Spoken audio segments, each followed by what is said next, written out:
Hey guys, welcome back to Elvis Car Reviews. I hope that every single one of you is having a beautiful day. In today's video, we are going to talk about 5 things you didn't know about the Ecoboost Mustang. Without further ado, let's dive into the video.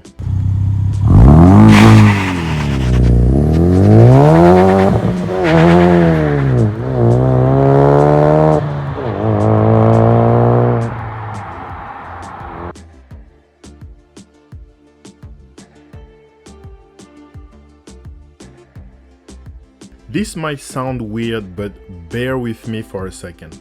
A brand new Ecoboost Mustang costs $27,000. Taking into consideration the crazy used car market right now, you must be aware that almost every single used car sold today has a markup on it. Right now, you can go online and start searching for a used Ecoboost Mustang. You can find one for as low as $15,000 with high mileage, but trust me, you don't want to do that. Unless you can budget for potential repairs that might be associated with it. If you want a decent example, you have to be in the $20,000 range. Even then, it will be a gamble. Very nice examples can be found from $25,000 and up for the premium and well-equipped models. At that price point, doesn't it make sense to go for a new one that costs $27,000? You might tell me, well, a new one for that price won't have any option whatsoever, which I agree. But know that a brand new Ecoboost Mustang Premium starts at $32,000, which is quite a big margin compared to $27,000. And when it goes already into the upper 30s, most people would rather start shopping for a used premium Mustang GT instead because it costs quite the same. You might also think that it will be difficult to find an Ecoboost Mustang right at MSRP, like paying $27,000 right from the dealership. Well, it's easier than you think. The Ecoboost Mustang is a great car, but not all dealerships are successful in moving them. Therefore, there are sometimes leftover brand new vehicles from previous years that can be bought for that price. You can pause this video, or after watching this video, go to a few car search websites, select new Mustang, change the price slider selection from low to high, increase your search nationwide and see.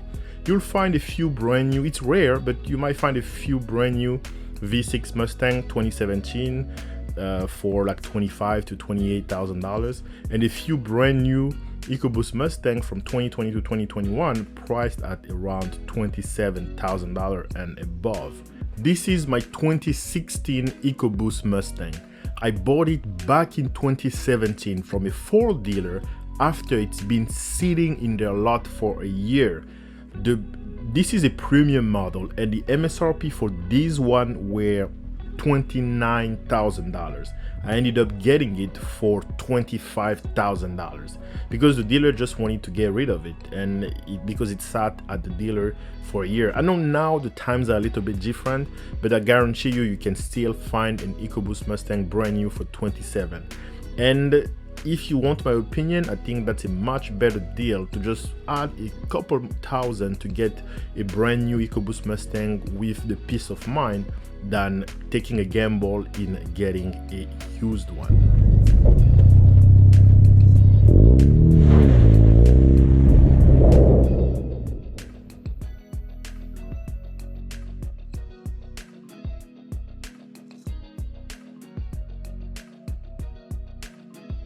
The Ecoboost Mustang has a great engine, very economical and pretty powerful for what it is, making over 300 horsepower from a 2.3-liter turbocharged 4-cylinder engine is very impressive.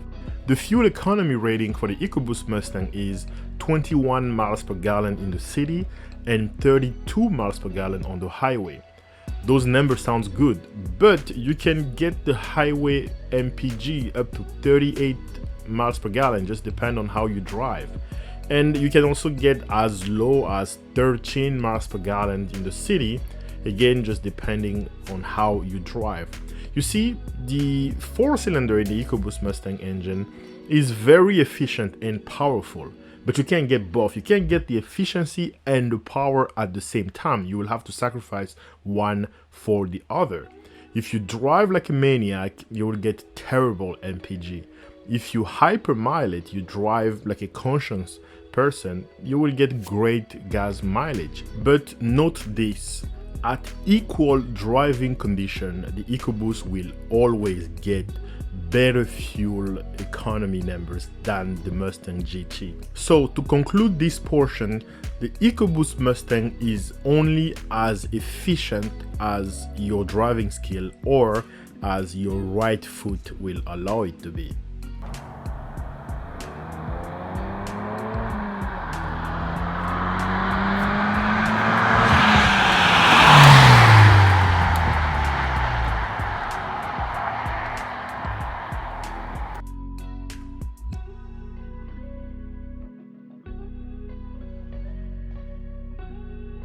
A lot of people think that the EcoBoost Mustang, which started in 2015, was the first time that Ford put a 4-cylinder engine into the Mustang platform.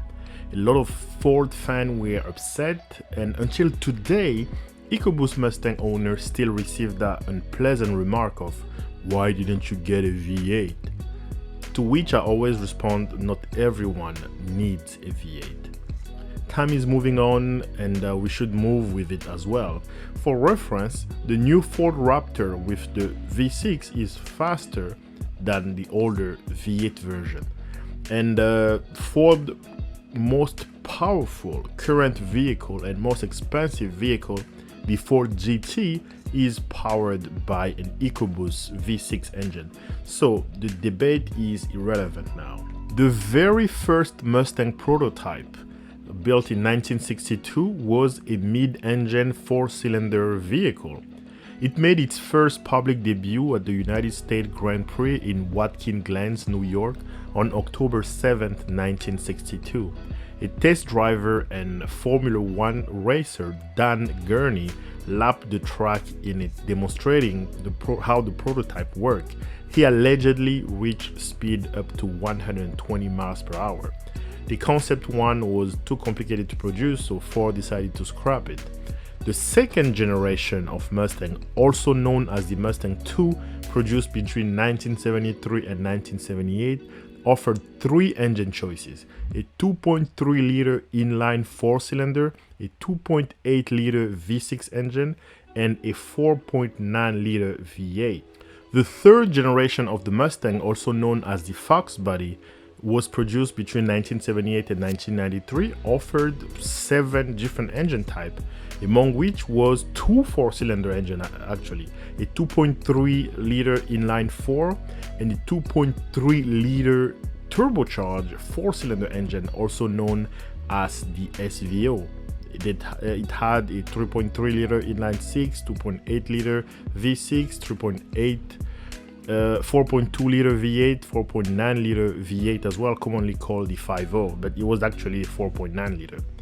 And then the 4-cylinder engine stopped to be offered in the Mustang from the 4th generation until Ford resumed it back with the S550 Mustang, which started in 2015. So technically, the 4-cylinder has always been part of the Mustang lineup.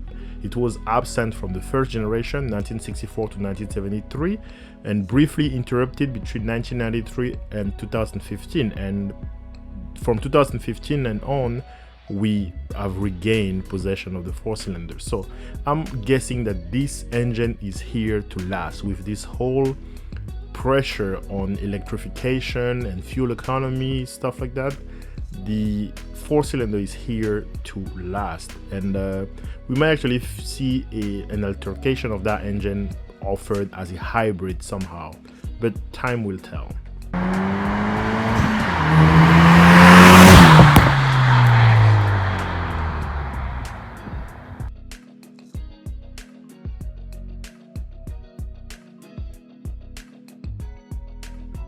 The EcoBoost Mustang has a package that very little people know about. It's called the High Performance Package. Introduced for the 2020 model year, the high performance package gives the Ecoboost Mustang a slight bump in power from 310 horsepower to 332 and the same amount of torque, 350 pound-feet.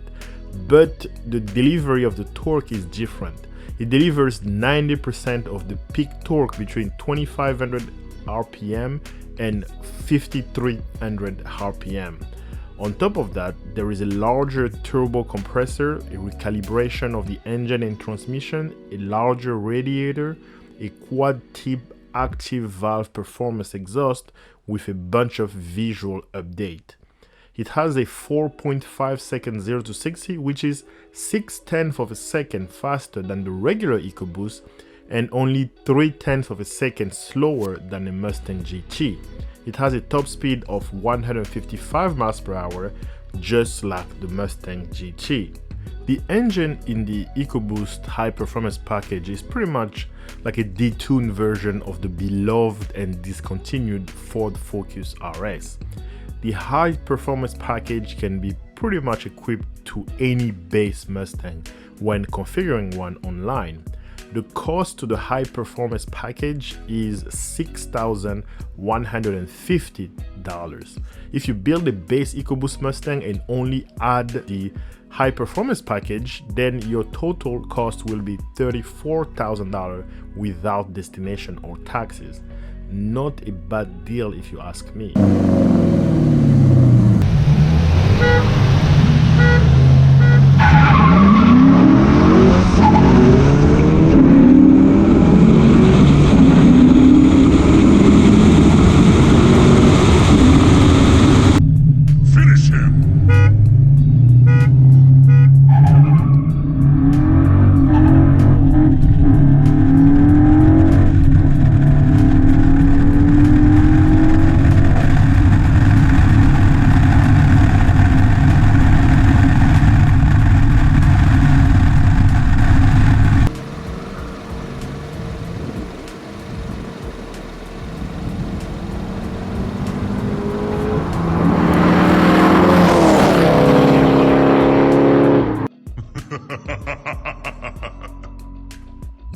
Well done.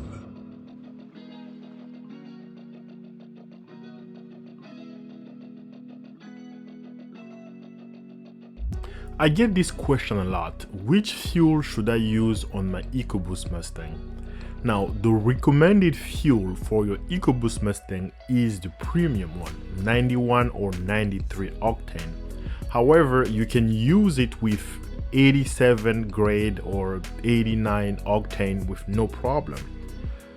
But you have to be aware that the performance that the car is capable of won't be reached if you use anything lower than 91 octane, which means the car will develop its full power, 310 horsepower easily when you use 91 or 93 octane. If you use less fuel grade, you will get less power. It's that simple. And the difference is so minimal, you won't be able to tell unless you are really picky. And the reason for that is when you use 87 octane, the engine timing will be retarded to combat knock.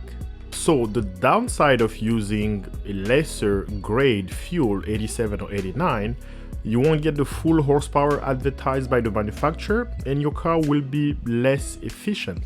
Actually, in the upcoming future, I will make a video where I will drive an Ecoboost Mustang with 87 octane in it, run a few tests, and then a couple of days later run the same car with 93 octane, and we'll compare the results together. Out of all the S550 model, the V6 Mustang, the Ecoboost Mustang, and the Mustang GT, the V6 was the only engine that didn't require higher octane in order to give you the full access to the power. So the V6 had 300 horsepower and you got all those 300 horsepower regardless if you use 87, 89, 93. Both the Mustang GT and the Ecoboost require premium fuel to get you the full advertised horsepower. Thank you guys for watching. I hope you liked this video. If you did, give it a thumbs up. If you are stopping by for the first time, do not forget to subscribe. Let me know in the comment section below if you think it's a good idea for me to get the Ecoboost Mustang with the high performance package. Is this something you guys are interested in seeing? Should I blow $34,000 on the Ecoboost with high performance package? Let me know in the comment section below, and please do not forget to subscribe. I'll see you in the next upload.